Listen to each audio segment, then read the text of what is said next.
किसी समय की बात है। एक गांव में एक किसान था। उसकी एक बेटी थी। उसका नाम चंपाकली था। वह खूब चालाक और चतुर थी। एक दिन किसान अपने खेतों में बुवाई कर रहा था। तभी अचानक उसकी कुदाल किसी ठोस चीज से टकराई। किसान ने जब उस चीज को उठाया और उसे झाड़ा पोंछा तो उसे समझ में आया कि वह चीज तो ठोस सोने की बनी एक छोटी सी ऊखल है। किसान भोला भाला और स्वामी भक्त था। उसने सोचा, ऐसी कीमती चीज तो बस राजा के महल में ही होनी चाहिए। इसका मेरी झोपड़ी में क्या काम। मैं ये राजा साहब को ही भेंट कर दूंगा। शायद बदले में मुझे कुछ धन मिल जाए। यह सोचकर वह ऊखल लिए घर की ओर चल दिया। जब वह घर पर पहुंचा तो उसने सबसे पहले उसे चंपाकली को ही दिखाया। फिर किसान ने उसे राजमहल जाने का अपना इरादा बताया। पिता की बात सुनते ही वह बोली, पिताजी, इसमें कोई शक नहीं कि यह ओखली बहुत खूबसूरत है, पर अमीर लोग नकचढ़े होते हैं। राजा इसमें जरूर कोई न कोई खोट निकालेंगे। हो सकता है आपको लेने के देने भी पड़ जाए। किसान बोला, अच्छा मेरी बुद्धू बिटिया रानी, जरा मुझे भी तो बताओ, इसमें क्या खोट है। महाराज, इसमें क्या ही कमी निकालेंगे। चंपाकली बोली, देखना पिताजी, महाराज कहेंगे दिखने में है कमाल की खूबसूरत बड़ी है यह ऊखल, पर बताओ तो ये मूर्ख इंसान, किधर गया इसका मुसल। किसान ने कहा,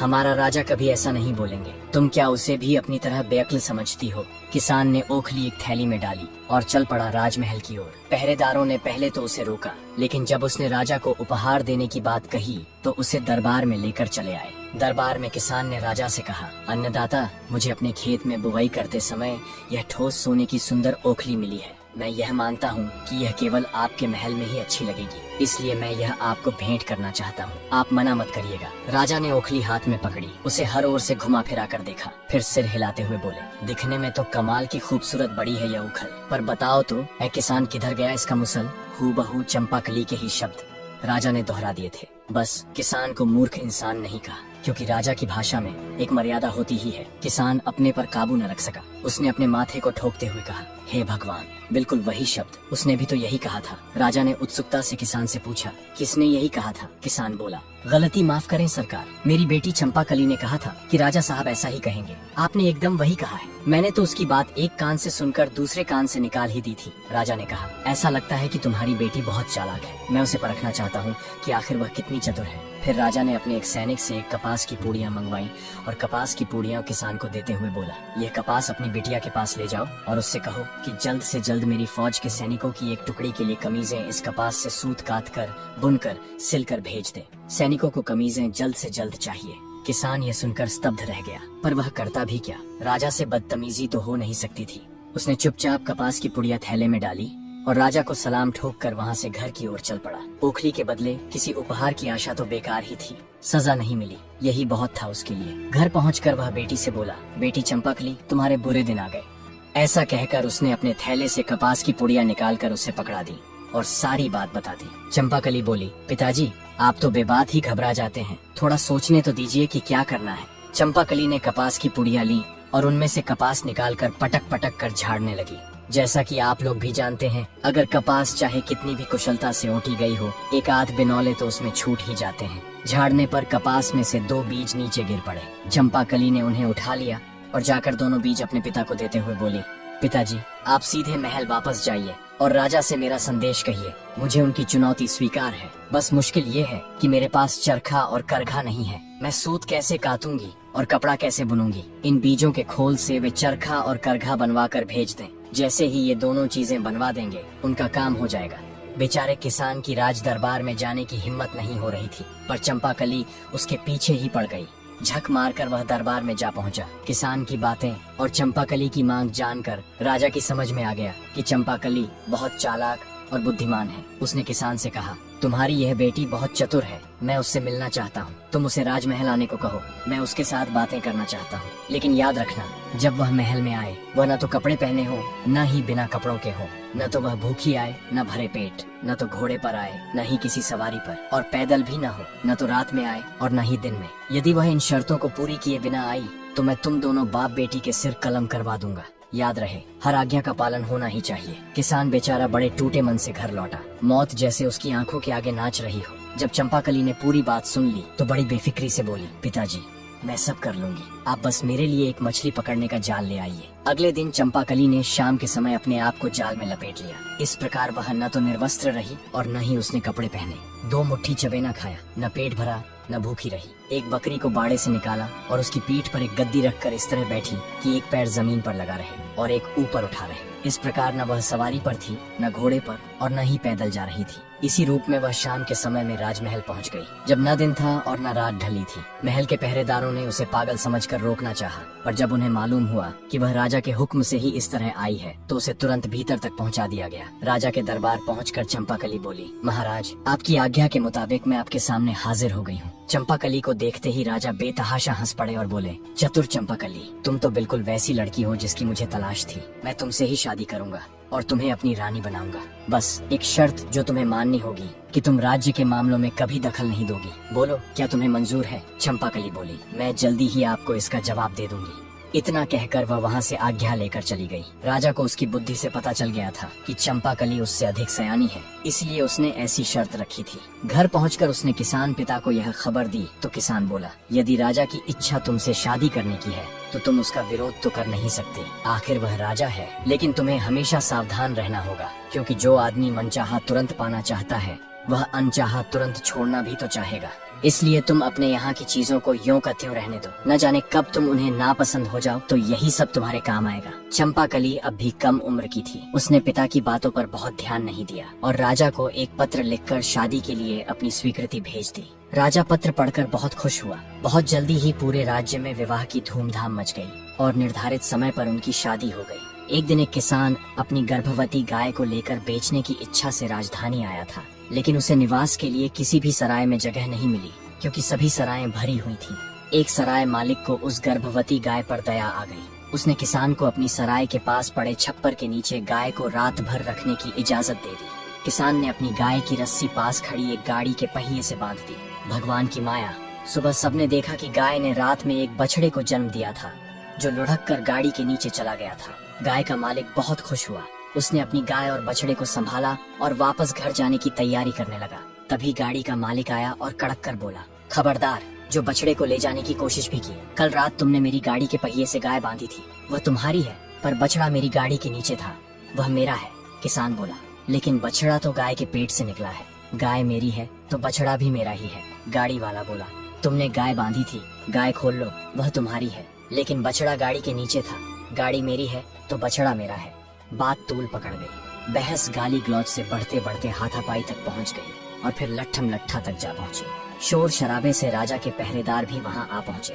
दोनों दावेदारों को राज दरबार में न्याय के लिए पेश कर दिया गया। उस राज्य का नियम कुछ समय पहले तक ऐसा था कि हर मुकदमे का फैसला राजा रानी मिलकर किया करते थे, लेकिन अब जब चंपाकली से राजा का विवाह हो गया था तो राजा की शर्त के कारण चंपाकली को दरबार के मामलों में बोलने की मनाही हो गई थी।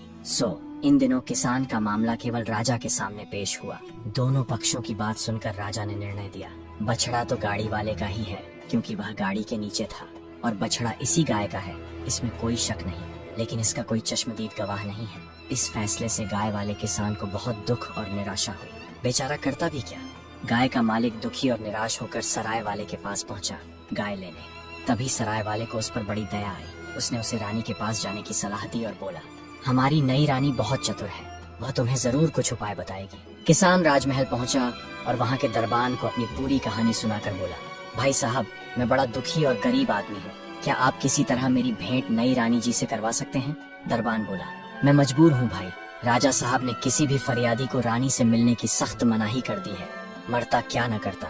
किसान ने चोरी छिपे महल के आसपास चक्कर लगाना शुरू कर दिया।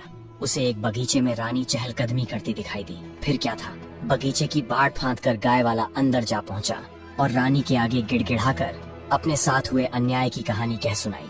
चंपाकली ने थोड़ी देर विचार किया, फिर बोली, मेरी बात ध्यान से सुनो। कल महाराज शिकार खेलने जा रहे हैं। वह एक ऐसी जगह जाएंगे जहाँ एक तालाब इस मौसम में हमेशा सूखा रहता है। तुम अपने साथ मछली पकड़ने वाला एक जाल और बंसी लेकर वहाँ चले जाना। जब राजा साहब दिखाई दें तो ऐसा अभिनय करना मानो तुम मछलियाँ पकड़ रहे हो। महाराज तुमसे जरूर पूछेंगे कि तुम सूखे तालाब में मछलियाँ क्यों पकड़ रहे हो। तब तुम उनसे कहना, यदि एक गाड़ी बछड़ा पैदा कर सकती है तो क्या सूखे तालाब में मछलियाँ नहीं मिल सकती? अगले दिन किसान बंसी और जाल से लैस होकर सूखे तालाब पर पहुंच गया। तभी वहाँ राजा अपने सैनिकों के साथ शिकार करने आ पहुंचा। उसने देखा कि एक बूढ़ा व्यक्ति सूखे तालाब में मछलियां पकड़ रहा है। राजा उसके पास गया और पूछा, तुम सूखे तालाब में मछलियां क्यों पकड़ रहे हो? इस पर किसान बोला, जब एक गाड़ी बछड़ा पैदा कर सकती है तो सूखे तालाब में मछलियां क्यों नहीं मिल सकती? किसान का उत्तर सुनते ही राजा हैरानी में पड़ गया। वह किसान से जोर से बोले, ये तुम किसकी बोली बोल रहे हो? तुम तो ऐसा कभी सोच भी नहीं सकते। सच सच बताओ, क्या तुम रानी से मिले थे? किसान इनकार न कर सका। उसने तुरंत स्वीकार कर लिया कि ऐसा करने की सलाह उसे रानी से ही मिली थी। राजा ने तुरंत सिपाहियों से कहा, बछड़ा गाय के मालिक को दिलवा दो। महल लौटते ही उन्होंने चंपाकली को बुलाया और बोले, मैंने शादी के समय जो शर्त रखी थी तुमने उसे पूरा नहीं किया। तुमने मेरे किए फैसले का विरोध किया। तुम्हें राजकाज के मामलों में नहीं पड़ना चाहिए था। अब इस राजमहल में जो भी चीजें तुम्हें प्रिय हों उन्हें अपने साथ लेकर रात होने से पहले अपने गांव के घर लौट जाओ और एक किसान की बेटी की तरह ही सारी जिंदगी बिताओ। चंपाकली ने सिर झुकाकर जवाब दिया, जैसा आप चाहते हैं वैसा ही होगा महाराज। बस आपसे एक विनती है कि शाम के समय मुझसे जाने को न कहें। घर की लक्ष्मी को संध्या के समय घर से निकलने पर आपकी प्रजा में आपकी बदनामी होगी। राजा बोले, ठीक है, आज रात हम आखिरी बार एक साथ खाना खाएंगे, कल सुबह तुम चली जाना।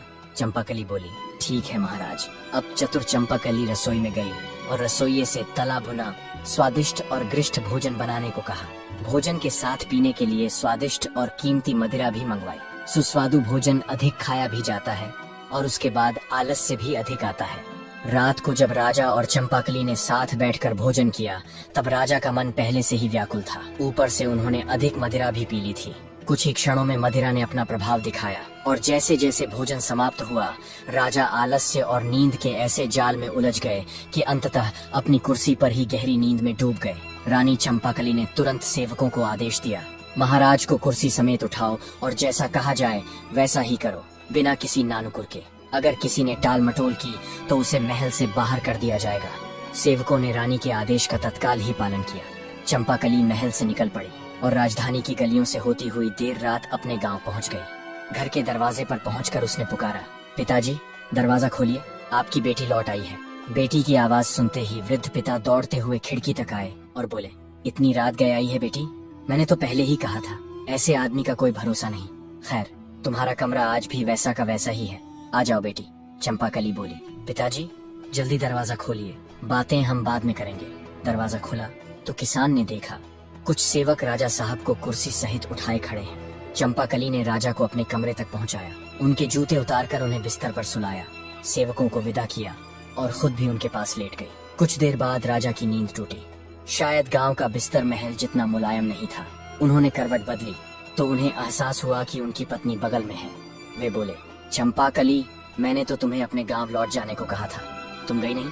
चंपाकली ने शांत स्वर में उत्तर दिया, जी हाँ महाराज, लेकिन अभी तो सुबह नहीं हुई है, आप आराम से सो जाइए। राजा फिर सो गए। अगली सुबह उनकी नींद मुर्गे की बांग और बकरियों की मिमियाहट से खुली। खिड़की से सूरज की हल्की किरणें कमरे में आ रही थी। राजा चौंक कर उठे और बोले, चंपाकली, मैं कहाँ पर हूँ? मैं यहाँ कैसे आया? राजा के मन में और भी बहुत सवाल दौड़ने लगे। चंपाकली मुस्कुराई और शांत स्वर में बोली, महाराज, आपने ही ने तो कहा था कि महल से जो वस्तुएं मुझे प्रिय हों उन्हें साथ ले जा सकती हूँ, और महल में मेरी सबसे प्यारी चीज आप ही है, इसीलिए मैं आपको अपने साथ यहाँ ले आई। अब मैं आपके साथ यहीं रहूंगी। राजा को अब सब समझ में आ गया। राजा जोर से हंसे और बोले, चंपाकली, एक बार फिर मैं तुम्हारी बुद्धि के आगे हार गया। इतना कहकर उन्होंने उसे गले से भर लिया। इसके बाद वे चंपाकली को लेकर महल लौटे। अब वे न केवल उसे अपनी पत्नी के रूप में मानते थे बल्कि दरबार में भी उसकी सलाह लेने लगे। चंपाकली हर दिन राजा के साथ राजकाज में सम्मिलित होती और उसकी चतुराई से राज्य में न्याय और सुख शांति बनी रही। तो दोस्तों, यह कहानी हमें यह सिखाती है कि यदि हमारे भीतर चतुराई, धैर्य और आत्मविश्वास हो तो हम जीवन की किसी भी कठिन परिस्थिति का बुद्धिमानी से समाधान निकालकर न केवल उससे उबर सकते हैं बल्कि सफलता भी प्राप्त कर सकते हैं। हमें उम्मीद है कि आपको हमारी हर कहानी की तरह ये कहानी भी पसंद आई होगी। ऐसी और भी कहानियां देखने के लिए हमारे चैनल को जरूर सब्सक्राइब करें। धन्यवाद।